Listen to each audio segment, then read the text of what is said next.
Yan, good evening mga idol. So may inaayos po tayo ngayon na amplifier mga idol. So ang laki po ng problema nito mga idol yan.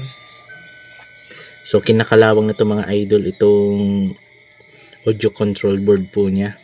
Ang daming kalawang mga idol. So yung iba pinalitan ko na po. Saka ito rin po kinakalawang ng mga idol.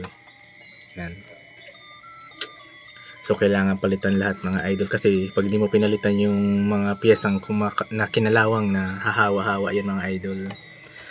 So ngayon wala po tayong piyesa nito mga idol kaya nag-order po muna tayo sa Shopee. Ito yung mga tinanggal natin mga idol.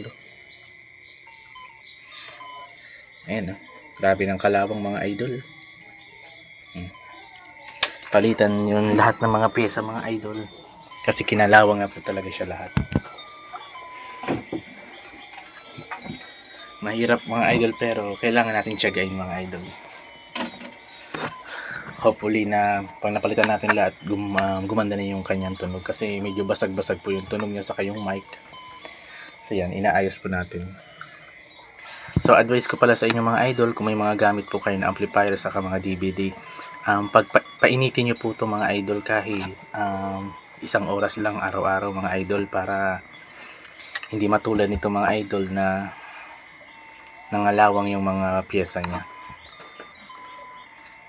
Kasi kailangan yan mga idol na pinapainit natin yung mga gamit natin, lalo na yung mga appliances mga idol. Kailangan mapainit natin yan para tumagal po yung serbisyo nila sa atin. Yan mga idol. So salamat. So update ko kayo pag naayos na to muli itong amplifier natin. Pag dumating na po yung mga piyesa natin, hopefully maayos na po natin to. Ito po yung mga kalawang po. Sige mga idol, salamat po. God bless.